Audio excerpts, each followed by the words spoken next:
પ્રણામ. ઓમ ગુરુ સત્તાએ નમઃ. ઋષિ ચિંતન ચેનલમાં સૌ સ્નેહીજનોનું હાર્દિક સ્વાગત છે. મનુષ્યના મૂલ્યાંકનનો આધાર આધ્યાત્મિકતા એ વિષય પર આપણે વાત કરીશું. સૌ પ્રથમ ગાયત્રી મહામંત્રનું ઉચ્ચારણ કરીશું. ઓમ ભૂર્ભુવઃ સ્વઃ તત્સવિતુર્વરેણ્યં ભર્ગો દેવસ્ય ધીમહિ ધિયો યો નઃ પ્રચોદયાત. મિત્રો, મને મથુરાનો એક બનાવ યાદ આવે છે. મથુરામાં એકવાર રામલીલા થઈ રહી હતી. રામલીલામાં કેટલાક બાળકોને વાંદરા બનાવી દીધા, કેટલાકને રીંછ, નલ, નીલ અને હનુમાન. એકને વાંદરાનું બચ્ચું બનાવી દીધું. વાંદરાનું બચ્ચું કેવું હોય છે, કેવી રીતે બનાવ્યું? તેમણે વાંદરાનું બચ્ચું એવી રીતે બનાવ્યું કે તે બાળકના શરીર પર રસી ચોપડી દીધી. રસી શેમાંથી બને છે જાણો છો? ગોળમાંથી નીકળે છે. બાળકોએ તેના શરીર પર રૂ ચોંટાડી દીધું અને એ બની ગયો વાંદરાનું બચ્ચું. તેને એક પૂંછડી લગાવી દીધી અને તે લંગોટી પહેરીને ઉછળકૂદ કરવા લાગ્યો. સાહેબ, આ રામલીલાનું વાંદરું છે. એકાદ કલાક સુધી તે ઉછળકૂદ કરતો રહ્યો અને પછી જમીન પર પડ્યો. અરે, વાંદરાના બચ્ચાને શું થયું? તેને ઉંચકીને લઈ ગયા અને પંખો નાખવા લાગ્યા. વાંદરાનું બચ્ચું બેભાન થઈ ગયું. હવે શું કરવું? તેને પાણી પાયું, તેમ છતાં ભાનમાં ન આવ્યું. તેની આંખો ફરી ગઈ. આખરે વાંદરાના બચ્ચાને હોસ્પિટલ લઈ ગયા. હોસ્પિટલમાં ડૉક્ટરોએ કહ્યું કે આ તમે શું કરી નાખ્યું? કેમ સાહેબ, આમાં શું તકલીફ થઈ ગઈ? તેના શરીરમાંથી જે વરાળ નીકળતી હતી, જે પરસેવો નીકળતો હતો, જે શરીરના ઝેરને બહાર કાઢતો હતો, તેને તમે શરીર પર રસી લગાડીને અંદર જ રોકી દીધો છે. હવે તો આ બાળક એ ઝેરના કારણે મરી જશે. ડૉક્ટરોએ તરત રૂ દૂર કર્યું અને તેના શરીરને ધોઈને સાફ કર્યું તો જોયું કે અત્યાર સુધીમાં શરીરમાં એટલું બધું ઝેર ફેલાઈ ચૂક્યું હતું કે એને બચાવવાનું સંભવ ન બન્યું. ખૂબ ઈલાજ કરવામાં આવ્યા, પરંતુ 1 કલાકમાં એ ઝેરના પરિણામે બાળકનું મોત થઈ ગયું. પહેલાં અંદરનું ઝેર તો કાઢો, એ વિષય પર આપણે જોઈશું. મિત્રો, આપની અંદર દોષ દુર્ગુણો રૂપે જે ઝેર ભરેલું છે તેની સફાઈની જરૂર છે, તેના નિરાકરણની જરૂર છે, તેને દૂર કરવાની જરૂર છે. જો આપ આ કરી શકો તો હું આપને વિશ્વાસ આપું છું કે આપને અધ્યાત્મનો લાભ ચોક્કસ મળશે. અધ્યાત્મના માર્ગમાં પ્રવેશ કરનાર પ્રત્યેક વ્યક્તિને જે પહેલો પાઠ ભણાવવામાં આવે છે, જે પહેલું શિક્ષણ આપવામાં આવે છે, તે એ નથી આપવામાં આવતું કે કયો બીજ મંત્ર લગાવું, કઈ ચીજની માળા લઉં. બેટા, માળા કોઈ પણ ચીજની લઈ લે. બેટા, આ પાઠ પહેલો નથી, આ તો 11મો પાઠ છે. મહારાજજી, બીજ મંત્ર લક્ષ્મીજીનો લગાવું કે હનુમાનજીનો લગાવું? બેટા, તને મરજી પડે તો તેનો લગાવી દેજે, પણ આ પાઠ 13મો છે. સૌથી પહેલો પાઠ ભણ. ના સાહેબ, પહેલો પાઠ ભણવાની કોઈ જરૂર નથી. મને તો ફિઝિક્સ બતાવો, કેમેસ્ટ્રી ભણાવો. બેટા, એ પણ ભણાવીશ, પણ હજી તો તને કક્કો પણ આવડતો નથી, ગણતરી કરતાં પણ આવડતું નથી. તો પછી કુંડલીની જગાવી દો, ચક્રવેદન કરી દો અને ફલાણું કરી દો, ઢીકણું કરી દો. એવી વાતો મોં માથા વિનાની છે. કુંડલીની જાગરણથી નીચે તો કોઈ વાત કરવા જ નથી માંગતું. ચક્રવેદનથી ઓછી તો કોઈ વાત સાંભળવા પણ નથી માંગતું. આત્મસાક્ષાત્કારથી ઓછી તો કોઈની ફરમાઈશ જ નથી હોતી. ભગવાનને જોયા વિના તો કોઈને ચેન જ નથી પડતું, જાણે ભગવાન કોઈના નોકર છે. માળા કે મશીનગન? હે ભગવાન, ચાલો મને દર્શન આપો. હા, લો સાહેબ, કરો દર્શન. તું ભગવાનને એવો સમજે છે? ના મહારાજજી, આપ બોલાવી લો. બેટા, મારામાં તો એ તાકાત નથી. તારામાં તાકાત હોય તો બોલાવી લે હનુમાનજીને. મારા કહેવાથી તો કોઈ એકાદ મિત્રએ ભગવાનને બોલાવ્યા તો પણ તેઓ ન આવ્યા. તારા કહેવાથી તેઓ આવી શકતા હોય તો ભલે બોલાવી લે, પછી હું પણ બોલાવી લઈશ. ના સાહેબ, તેઓ સપનામાં આવી જશે અને દર્શન આપી જશે. કઈ કિંમતે તને દર્શન આપી જશે? સાહેબ, હું માળા ફેરવું છું. બેટા, તું મારી માળાને શું સમજે છે? Machine gun? ખટાખટ ફટાફટ ચલાવીશ અને બધાને મારી નાખીશ. કોને મારી નાખીશ? હનુમાનજીને મારી નાખીશ, સંતોષી માતાને મારી નાખીશ અને તેમની લાશને લઈ આવીશ અને તેનાથી મજા કરીશ. આવું કેવી રીતે થઈ શકે? લઈ જા તું તારી માળાને. દુર્ગુણોને દૂર કર્યા પછી શિક્ષણ શરૂ થશે. મિત્રો, માળા મુખ્ય નથી હોતી. જ્યાંથી આધ્યાત્મિકતાની શરૂઆત થાય છે ત્યાંથી આપ ભણવાનું શરૂ કરો. આપ પોતાને મુલાયમ બનાવવાની કોશિશ કરો. મુલાયમ કરવાથી બેટા શું થઈ શકે છે? આપે આપના મોંમાં ઘાસ ભરી રાખ્યું છે તેને દૂર કરો, જેથી આપને દૂધ પીવાની તક મળે. આપ આપની વાસનાઓ અને તૃષ્ણાઓને દૂર કરો, નબળાઈઓને દૂર કરો, જેથી જે સ્થાન ખાલી થાય તેમાં શ્રેષ્ઠતાનો સમાવેશ થઈ શકે. ના સાહેબ, અમે અમારા પાપને દૂર કરવા માંગતા નથી અને અમારા દોષ દુર્ગુણને દૂર કરવા માંગતા નથી. હવે અમે ભક્તિનું વરદાન મેળવવા માંગીએ છીએ અને ભગવાનના આશીર્વાદ પામવા માંગીએ છીએ. હવે સિદ્ધિનો ચમત્કાર જોવા માંગીએ છીએ. જો એવું થઈ શકતું હોય તો બેટા મને બતાવજે.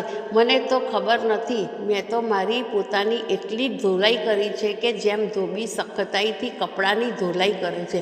ધોબી તેને ભઠ્ઠી પર ચડાવે છે, ગરમ કરે છે, પછી ઘાટ પર લઈ જાય છે અને શું કરે છે? તેને પથ્થર પર પછાડીને ધુએ છે અને તેનો બધો જ મેલ કાઢી નાખે છે. મેં તો ધોબીની જેમ મારી મલિનતાઓનું નિવારણ કરવા માટે મારી સાથે સખતાઈ કરી છે. આપને આનાથી સસ્તી કોઈ રીત યાદ આવે તો શોધજો. અસ્તુ. જય ગુરુદેવ. મેં પિંજરાની જેમ જાતને પીંજી છે. બેટા, મેં તો મારી જાતને પિંજરાની જેમ પીંજી છે. જરાક રૂને જ્યારે પીંજવામાં આવે છે ત્યારે તે ફૂલીને એટલું બધું મોટું થઈ જાય છે. રાજસ્થાન પાસે રૂની રજાઈ માટે પ્રખ્યાત છે. ઇન્દિરા ગાંધી જ્યારે ભરતપુર ગયા હતા તો તેમને અડધા શેરની રૂની રજાઈ ભેટ આપવામાં આવી હતી. અડધા શેરની રૂથી આખી રજાઈની ખોળ કરી દેવામાં આવી હતી અને ભરાઈ ગયા પછી તેમને વિશ્વાસ આપવામાં આવ્યો હતો કે જો આપ ઠંડીના દિવસોમાં આ રજાઈ ઓઢીને સૂઈ જશો તો આપની ઠંડી દૂર થઈ જશે. અડધા શેર રૂની રજાઈ કેવી રીતે બની શકે? અમારી ખોળમાં 2 કિલો રૂ ભરાય છે, 2.5 કિલો રૂ ભરાય છે. હા બેટા, પીંજ્યા વિનાનું 2.5 કિલો પણ ઓછું છે. 5 કિલો નાખવું જોઈએ, પરંતુ રૂ સારી રીતે પીંજેલું હોય તો અડધા શેરની રજાઈ પણ પૂરતી છે.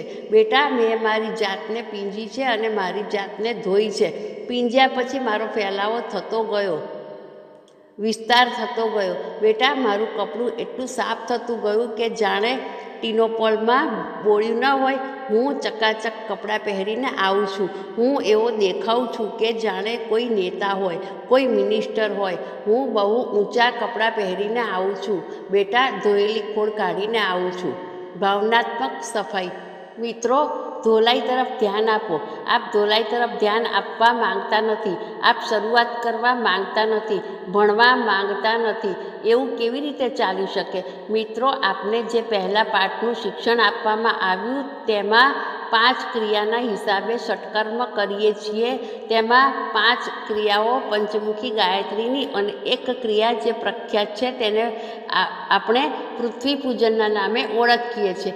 5 ક્રિયાઓ કઈ કઈ છે તેને આપ જરા સમજવાનો પ્રયત્ન કરો. પહેલું કૃત્ય જે હું આપને ગાયત્રી ઉપાસના કરતાં પહેલાં શીખવું છું, આત્મશોધનની પ્રક્રિયા અંતર્ગત કરાવું છું, તે છે પવિત્રીકરણ. ડાબા હાથમાં જળ રાખ્યું અને બીજા હાથે ઢાંક્યું.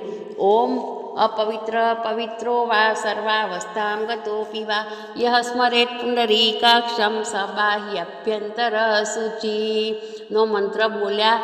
જો આ મંત્ર આવડતો ન હોય તો ગાયત્રી મંત્ર બોલી લો, કોઈ ફરક પડતો નથી. મંત્ર બોલીને આપ એ જળને આપની ઉપર છાંટી દો. પાણી છાંટવાથી શું થઈ જશે? આ કયા કામ માટે છાંટવામાં આવ્યું હતું તે મેં બતાવ્યું નહોતું? હા મહારાજજી, પણ આ પાણીથી શું થશે? 1 ડોલ પાણીથી તો હું દરરોજ સ્નાન કરી લઉં છું અને આપ તો જરાક જળ હથેળીમાં લેવા માટે કહો છો. એમાં હું શું પવિત્ર થઈ જઈશ? પવિત્ર થવું હશે તો 2 ડોલથી નાહીશ, સાબુથી નાહીશ. બેટા, હા બેટા, તેનાથી વધુ સફાઈ થઈ શકે છે, પણ એનાથી કેવી સફાઈ થઈ શકે છે? આ ભાવનાત્મક સફાઈ છે. આ સફાઈ જરૂરી છે. મસ્કરી ન કરો એ વિશે આપણે જોઈશું. મિત્રો, આખું આધ્યાત્મ વાસ્તવમાં ભાવનાનો ખેલ છે, બીજું કંઈ નથી. આમાં કર્મકાંડોની કિંમત તો 100ની અણી જેટલી છે અને એમાં જે શક્તિ અને સામર્થ્ય ભરેલું છે તે ચિંતન પર ટકેલું છે, આસ્થાઓ ઉપર ટકેલું છે, વિચારણાઓ ઉપર ટકેલું છે. જો આપની પાસે વિચારણા નથી, આસ્થા નથી, માન્યતાઓ નથી, શ્રદ્ધા નથી, તો સમજવું જોઈએ કે આપ ફક્ત રમકડા રમી રહ્યા છો અને મશ્કરી કરી રહ્યા છો. કોની કરી રહ્યા છો? એ પવિત્રતાની. એક ટીપું પાણી માથા ઉપર છાંટી દીધું અને થઈ ગયા પવિત્ર. મને એક ઘટના યાદ આવી ગઈ. કુંભ મેળાનું માર્જન સ્નાન. એક બહુ મોટા નેતા હતા, નામ તો હું નહીં આપું. એ કુંભ મેળામાં ગયા. ચાલો સાહેબ, આજે કુંભનું સ્નાન છે, બધા લોકો નાહીએ. નેતાજીએ પેન્ટ પહેર્યું હતું. બોલ્યા કે હું તો નહીં નાહી શકું. તેઓ કિનારે બેઠા હતા. પંડાને મજાક સૂજી અને તેણે કહ્યું કે આપ એવું કરો કે માર્જન સ્નાન કરી લો. માર્જન સ્નાન શું હોય છે? આ આપના શરીર પર છાંટા નાખી દો. એનાથી શું થઈ જશે? એનાથી આપને કુંભના દિવસે ગંગાજીમાં સ્નાનનું પુણ્ય મળી જશે. આ વાત સાથે નેતાજી સંમત થઈ ગયા. પંડાએ ગંગાજળ લાવી આપ્યું અને એમણે એવું જ કર્યું. થઈ ગયું સ્નાન. હા સાહેબ, થઈ ગયું. જો આપ પણ એવું સ્નાન કરતા હોય, એવું જ પવિત્રીકરણ કરતા હો, પવિત્રીકરણની જ એવી જ મસ્કરી કરતા હો તો આપની મરજી. પરંતુ જો વાસ્તવમાં આપ સ્નાન કરવા ઈચ્છતા હો તો આપે ઊંડાણમાં પ્રવેશ કરવો પડશે અને એ વિચાર કરવો પડશે કે મારી ઉપર પવિત્રતાની વર્ષા થાય છે.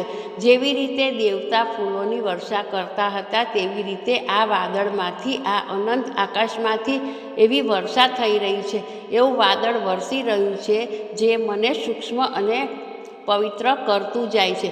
પવિત્રીકરણ કરતી વખતે આ અનુભવ કરો. પવિત્રતાની, દેવત્વની વર્ષા. મિત્રો, આપને બીજું ઉદાહરણ બતાવી શકું છું. ગરમીના દિવસોમાં રસ્તા પર માટી પડેલી હોય છે, ધૂળ પડેલી હોય છે. હા સાહેબ, ધૂળ ઉડી ઉડીને આંખોમાં આવી જાય છે. મ્યુનિસિપલ કોર્પોરેશનની ગાડી જ્યારે આવે છે તો બધી ધૂળને દબાવતી, પાણી છાંટતી ચાલી જાય છે. જ્યારે ગાડી ચાલી જાય છે ત્યારે બધી જગ્યાએ રસ્તો ઠંડો થઈ જાય છે અને તરવડાટ આવી જાય છે. આ ધૂળ ઢેખારાવાળા રસ્તા પર જ્યારે પાણી ભરેલી ગાડી આવે છે, કઈ ગાડી? ઓમ અપવિત્ર પવિત્રોવાની જળધારા છાંટતી ચાલી જાય છે અને ધૂળને દબાવતી, ઢેખારાને પલાળતી ચાલી જાય છે અને ઠંડક આપતી જાય છે. જ્યારે વરસાદ આવે છે ત્યારે શું થાય છે બેટા? હરિયાળી ઉત્પન્ન થાય છે. આ જળ જે આપે આપના ડાબા હાથની હથેળીમાં રાખ્યું હતું, તેને આપણે આપણી ઉપર છાંટીએ છીએ.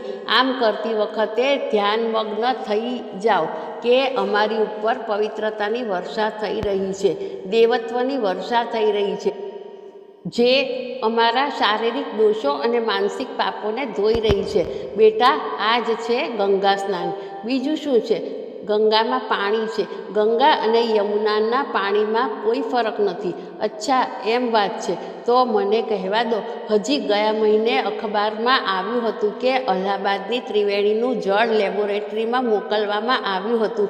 તેમાં હજારો જીવાણુઓ જોવા મળ્યા અને એવું જાહેર કરવામાં આવ્યું કે ત્રિવેણીનું પાણી પીવું ન જોઈએ. જે કાચું પાણી પીશે તે મરી જશે. એટલા માટે તેને ફિલ્ટર કરીને પીવું જોઈએ અને ઉકાળીને પીવું જોઈએ. હવે આપણે ગંગાજળથી લાભ ક્યારે થાય તે જોઈએ. મિત્રો, ગંગાજળમાં ફરક એ છે કે જે વખતે આપણી માન્યતાઓ અને આપણી ભાવનાઓ એમ માનીને ચાલે છે કે આ દિવ્ય જળમાં, પવિત્ર જળમાં વિષ્ણુનો વાસ છે અને શિવજીની જટાઓનો આધાર છે. સ્વર્ગલોકમાંથી અવતરેલી દેવી ભાગીરથી અમને શુદ્ધ તથા પવિત્ર કરી રહી છે. વાસ્તવમાં એ ગંગાજી જેટલું જ પવિત્ર છે.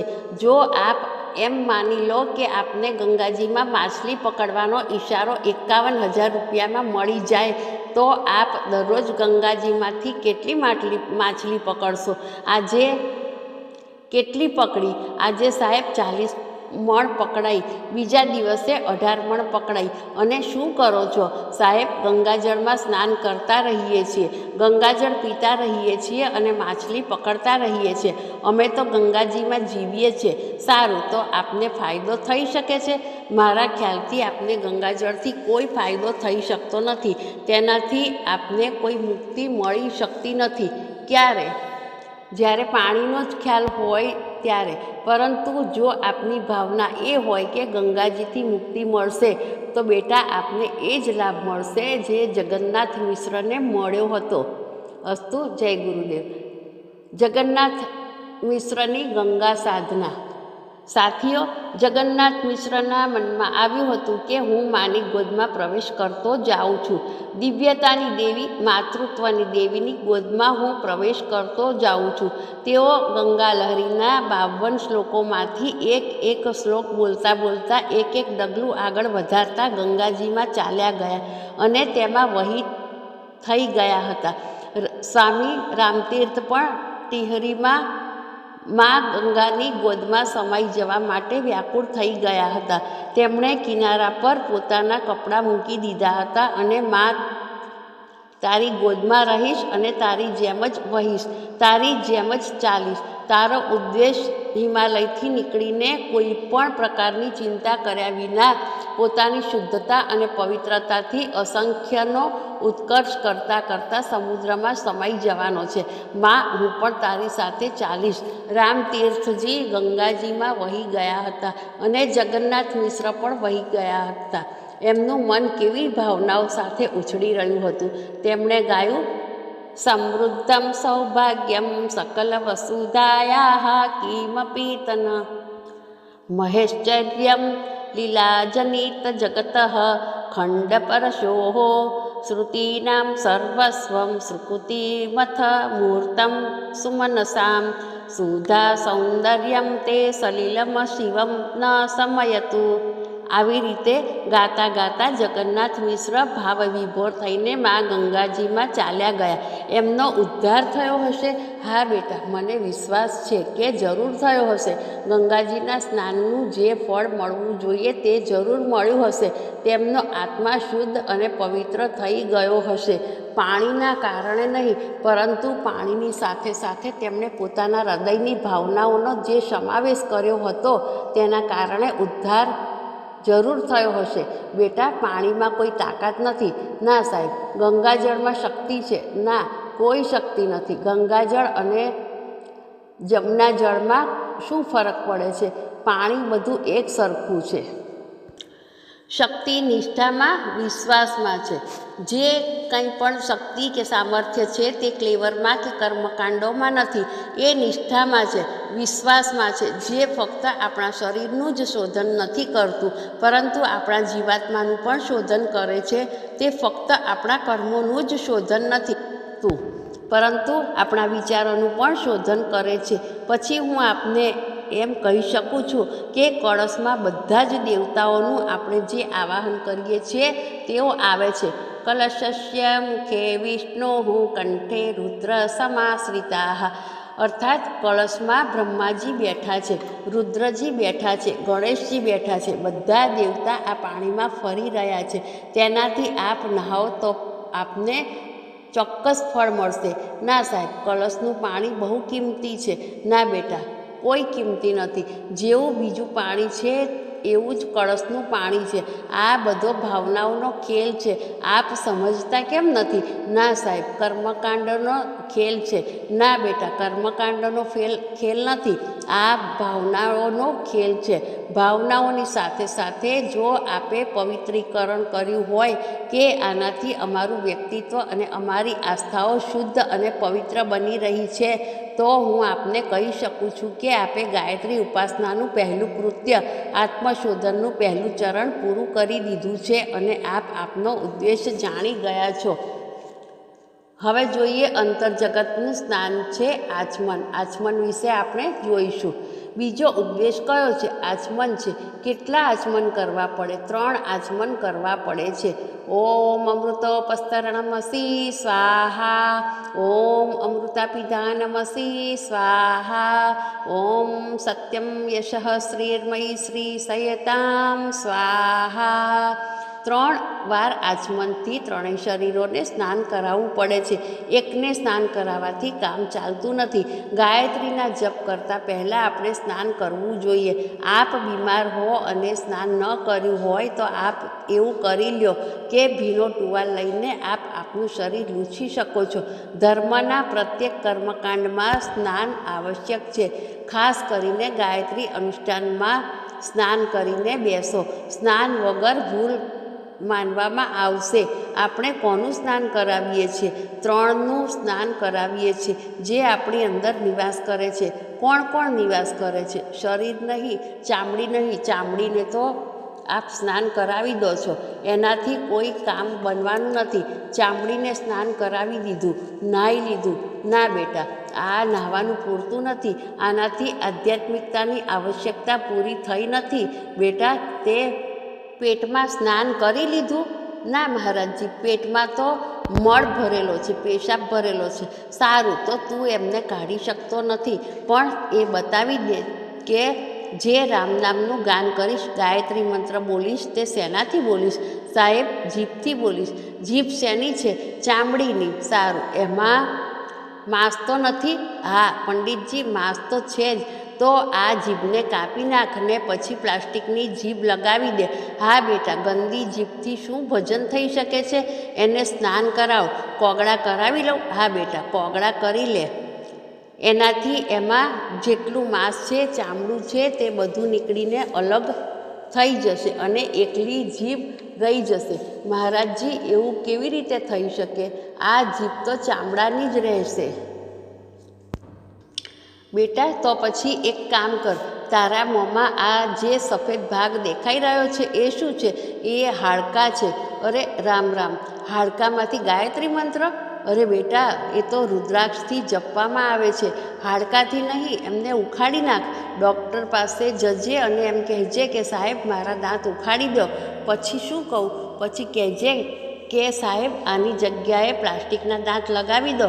નીચેથી ઉપર સુધી પ્લાસ્ટિકના દાંત લગાવડાવી દે અને જીભ માટે એવો ઉપાય કર કે આ જીભ તો ખરાબ છે, એનાથી તો જપ થઈ શકે નહીં. ગાયત્રી માતા અશુદ્ધ થઈ જાય. મહારાજજી, પછી શેની જીભ લાવું? પ્લાસ્ટિકની. સારું ગુરુજી, પ્લાસ્ટિકની જીભ અને દાંત લગાવી દઉં. તો પછી હું મંત્ર કેવી રીતે બોલું? બેટા, આ તારી મરજીની વાત છે. સ્નાન કરવા માંગતો હોય તો એનાથી ઓછામાં થઈ શકતું નથી. ચામડીના સ્નાનથી કોઈ કામ થઈ શકે છે? ના. વાસ્તવમાં જે ગંદુ હોય તેને સ્નાન કરાવવું જોઈએ. શરીર તો ગંદુ છે જ, એ શરૂઆતથી અંત સુધી ગંદુ છે. એ તો ઉપરથી સારું દેખાય છે. બગલ સૂંઘો. અરે મહારાજ, એમાંથી તો બહુ વાસ આવે છે. બેટા, એ દુર્ગંધનું જ ઘર છે. એને સ્નાન કરાવવાથી કોઈ કામ બની શકે છે? હા બેટા, એને સ્નાન તો કરાવવું જોઈએ. એનું ખંડન હું નથી કરતો, પણ હું એમ કહું છું કે જેનું સ્નાન કરાવવું જરૂરી છે એ ધારાઓ 3 છે. બહારની ચામડીને ન જુઓ. મહારાજજી, એ કઈ 3 ધારાઓ છે? બેટા, એ 3 ધારાઓ એ છે જે આપણી ચેતના સાથે સંબંધ ધરાવે છે. આમાંની એક આપણા કર્મ સાથે સંબંધ ધરાવે છે, એ આપણા વિચાર સાથે, અને એક આપણા ભાવ સાથે સંબંધ ધરાવે છે. આપણા 3 શરીર છે. એક સ્થૂળ શરીર, બીજું સૂક્ષ્મ શરીર અને ત્રીજું કારણ શરીર. સ્થૂળ શરીરનું જે આધ્યાત્મિક સ્વરૂપ છે તે છે આપણા કર્મ. એના ચહેરા કે બનાવટ પર ન જાઓ. એકવાર અષ્ટાવક્ર રાજા જનકની સભામાં ગયા. તેમના હાથ પગ વળેલા હતા. તેઓ વાંકા વળીને ચાલી રહ્યા હતા. તેમને ખૂંધ નીકળેલી હતી. તેમને જોઈને રાજાના બધા જ રાજકારભારીઓ હસવા લાગ્યા. તેમણે રાજાના રાજકારભારીઓ અને રાજાને કહ્યું કે કેમ રે રાજા, તે તારી સભામાં બધા જ ચમારોની ભરતી કરી છે? આ ચમાર થોડા છે, આ તો બ્રાહ્મણો છે, ઠાકોર છે, વાણિયા છે. ના, બધા જ ચમાર છે. કેમ? ચમાર કેવી રીતે થયા? ચમાર એવી રીતે થયા કે આ બધા ફક્ત ચામડીને જ જોઈ શકે છે. ચામડીને જે જોઈ શકે છે, ચામડાનો જે વેપાર કરે છે, ચામડાનો જે ધંધો કરે છે, તેનું નામ તો ચમાર જ હોય ને. એમણે મારું જોવાલાયક જે જ્ઞાન છે એ જ્ઞાનને શા માટે ન જોયું? ચામડું શા માટે જુએ છે? હવેનો વિષય છે શરીરનું મૂલ્યાંકન આધ્યાત્મિક આધાર પર. મિત્રો, આજે જે આપણું શરીર છે તેની બહારનું ચામડું અષ્ટાવક્ર જેવું છે. અષ્ટાવક્રનું ચામડું તૂટેલું હતું. આપણું માંસથી ભરેલું છે, ગંદકીથી ભરેલું છે અને મળથી ભરેલું છે. આ ચામડામાં છે શું? અસલમાં આ ચામડાનું જે આધ્યાત્મ છે, સ્થૂળ શરીરનું જે આધ્યાત્મ છે, એનું નામ છે કર્મ. આપ કુરૂપ છો કે ખૂબસૂરત છો એનો નિર્ણય હું કરી શકતો નથી. આપની ચામડી ગોરી હોવાથી કે કાળી હોવાથી કોઈ ફરક પડતો નથી. મને નિર્ણય કરવા દો કે આપના કર્મ કેવા છે. કર્મના આધારે હું આપના સ્થૂળ શરીર વિશે એ નિર્ણય કરીશ કે આપનો સ્તર શું છે, આપની હેસિયત શું છે, આપનું ગજુ કેટલું છે. સ્થૂળ શરીરનું વજન અને હેસિયત તેના કર્મોના આધારે ગણી શકાય છે. તેની હેસિયતને ચહેરાના આધારે નહીં, ખૂબસૂરતીના આધારે નહીં, યુવાનીના આધારે નહીં, રૂપરંગના આધારે નહીં, વાળના આધારે નહીં, કોઈ પણ આધાર પર આંકી શકાતી નથી. અસલમાં જો શરીરનું મૂલ્યાંકન કરવું હોય તો આધ્યાત્મના આધારે જ સ્થૂળ શરીરનું મૂલ્યાંકન કરી શકાય છે. એટલા માટે કર્મની સફાઈ કરો. કર્મની સફાઈ માટે આચમન નંબર 1 અને વિચારોની સફાઈ માટે આચમન નંબર 2. કઈ વ્યક્તિ BA સુધી ભણી છે, કઈ MA સુધી ભણી છે, તેની સાથે મારે કોઈ સંબંધ નથી. આધ્યાત્મિકતાના હિસાબે હું કોઈ વ્યક્તિને BA પાસ કર્યું છે, MA પાસ કર્યું છે એવું મહત્ત્વ આપવા તૈયાર નથી. બેટા, એની સાથે મારે કાંઈ લાગતું વળગતું નથી. આપનું MA પાસ હોવું અને અભણ હોવું મારી આધ્યાત્મિકતાની પરીક્ષામાં એક સરખું છે. 2.5 અક્ષર પ્રેમ કા પઢે સો પંડિત હોય અને પંડિત મૂરખ એક સમાન. આધ્યાત્મિકતાની દ્રષ્ટિએ જ્યાં સુધી માણસની વિચારવાની રીત ઉત્કૃષ્ટ અને આદર્શવાદી થઈ જતી નથી ત્યાં સુધી પંડિત અને મૂરખ એક સરખા છે. હવે ભાવનાઓનું સ્નાન, એના વિશે જોઈશું. આપણે આપણી વિચારણાઓનું અર્થાત સૂક્ષ્મ શરીરનું પરિશોધન કરવું જોઈએ. આપણા 3 શરીર છે, પરંતુ ત્રણેય શરીર એવા નથી કે એક ઘોડાનું શરીર, એક કૂતરાનું શરીર અને એક વાંદરાનું શરીર હોય એવું નથી. 3 શરીર આપણી અંદર છે. એક સૂક્ષ્મ શરીર આપણી અંદર છે, એ બીજા નંબરનું છે, જેનું સ્વરૂપ છે વિચાર અને ચિંતન. વિચારોની સફાઈ, વિચારોનું સ્નાન, કર્મનું સ્નાન અને ભાવોનું સ્નાન. શ્રદ્ધા, નિષ્ઠા, આસ્થા, વિશ્વાસ, રુચિ એ બધી ચીજો ભાવનાઓ સાથે જોડાયેલી છે, સંવેદનાઓ સાથે જોડાયેલી છે. ભાવનાઓ અને સંવેદનાઓનું સ્નાન 1, વિચારણાઓનું સ્નાન 2 અને ક્રિયાઓનું સ્નાન 3. આ ત્રણેયની સફાઈ કરવા માટે હું ધ્યાન આપું છું અને એ વિશ્વાસ ધરાવું છું કે આપણે આ ત્રણેયને સાફ કરવા પડશે. આપણે આ ત્રણેયને સ્વચ્છ બનાવીને જીવીશું. આ 2 વાતો મેં આપને બતાવી દીધી. એક પવિત્રીકરણની વાત અને બીજી આચમનની વાત. આગળની વાત આવતીકાલે. આજની વાત સમાપ્ત. આધ્યાત્મિકતા અને આસ્તિકતા એક જ લક્ષના 2 પ્રયોજન છે. ઈશ્વરની દાર્શનિક વ્યાખ્યા મનુષ્યના અંતઃકરણમાં રહેલી ઉત્કૃષ્ટતા તથા આદર્શવાદિતાના રૂપમાં જ કરી શકાય છે. કર્તવ્ય પાલનમાં રુચિ અને દોષ દુર્ગુણોમાંથી મુક્ત થવાની પ્રેરણાને ઈશ્વરીય પ્રેરણા માની શકાય છે. પોતિકાપણાનો વિસ્તાર અને સત્પ્રવૃત્તિઓને વધારવામાં ભાવનાપૂર્વક યોગદાન આપવું તેને ઈશ્વરની કૃપા માની શકાય. કરુણા અને ઉદારતાની સદ્ભાવનાઓ દ્વારા બીજા વધારે જરૂરિયાતવાળા લોકો માટે ત્યાગ અને બલિદાન કરવું એને સાચી આસ્તિકતા માનવામાં આવી છે. ઈશ્વરનિષ્ઠા અને ભક્તિનું આ જ સાચું ફળ છે. અધ્યાત્મશાસ્ત્રનો અર્થ એ છે કે દરેક વ્યક્તિએ પોતાના શારીરિક તથા માનસિક ખેતરમાં સદ્ગુણો, સત્કર્મો તથા ઉત્તમ સ્વભાવની ખેતી કરવી જોઈએ. સદ્ભાવનાઓ અને સત્પ્રવૃત્તિઓનો પાક પકવવો જોઈએ. માત્ર ધન જ સંપત્તિ નથી. સાચી કમાણી ખેતરો, કારખાનાઓ વગેરેમાં થતી નથી, પરંતુ સાચી દોલત તો શરીર તથા મનની અંદર પેદા કરી શકાય છે. પ્રતિભા, સમર્થતા અને ગૌરવને વધારવા માટે પણ ધન કમાવાની જેમ જ લગન અને તત્પરતાપૂર્વક પ્રયત્ન કરવો જોઈએ. વ્યક્તિ અને સમાજને શ્રેષ્ઠ અને ઉન્નત બનાવવા માટે પ્રતિભાશાળી અને ઉચ્ચ ચરિત્રવાળા નાગરિકોની જરૂર પડે છે. અધ્યાત્મ ભારતની સૌથી મોટી સંપત્તિ છે. એને માનવતાની કરોડરજ્જુ કહેવામાં આવે છે. મનુષ્યના ભૌતિક તથા આધ્યાત્મિક ઉત્કર્ષનો એ જ એકમાત્ર આધાર છે. માનવજાતની અનેક સમસ્યાઓને હલ કરવા અને સુખ શાંતિથી જીવવા માટે અધ્યાત્મ જ એકમાત્ર ઉપાય છે. એ જીવન તત્વની ઉપેક્ષા કરવાથી માણસ પતન અને વિનાશના માર્ગે જ આગળ વધે છે. દુઃખ, દારિદ્ર્ય, શોક અને સંતાપ તેની ઉપેક્ષાના કારણે જ પેદા થાય છે અને માણસના ભવિષ્યને અંધકારમય બનાવે છે. અધ્યાત્મ માનવ જીવનના શ્રેષ્ઠતમ સદુપયોગની એક વૈજ્ઞાનિક પદ્ધતિ છે. તેને જીવન જીવવાની વિદ્યા પણ કહી શકાય છે. નાના નાના કાર્યોની પણ એક ચોક્કસ પદ્ધતિ હોય છે. એના પ્રમાણે ચાલવાથી સફળતા મળે છે. જો અસ્તવ્યસ્ત રીતે કામ કરવામાં આવે તો લાભના બદલે નુકસાન જ થશે.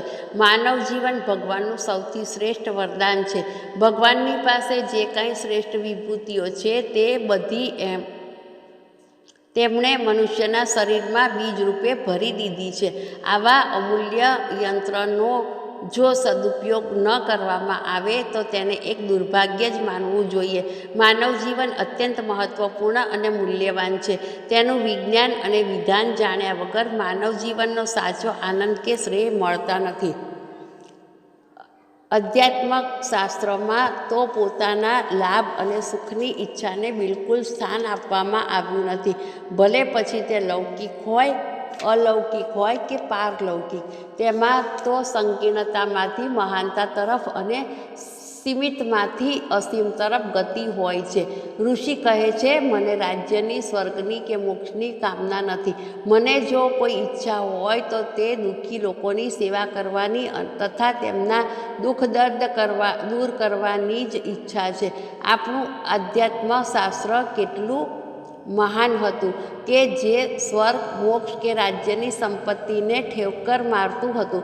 એક આપણે જ એવા છીએ કે જે સંતાન, ધન, પદ, યશ તથા સ્વર્ગ મેળવવા માટે આધ્યાત્મવાદી બનવાનું નાટક કરીએ છીએ અને પોતાના આત્માને છેતરીએ છીએ. વાસ્તવમાં જે આપણને આંતરિક તથા બાહ્ય, લૌકિક અને પારલૌકિક બધા ક્ષેત્રોમાં વ્યક્તિવાદથી દૂર કરીને સમષ્ટિવાદ તરફ લઈ જાય, વ્યક્તિગત ચેતનામાંથી વિશ્વ ચેતના તરફ વાળી દે તેને જ અધ્યાત્મ કહે છે અને ત્યાંથી જ આપણી સાધના શરૂ થાય છે. અસ્તુ. જય ગુરુદેવ.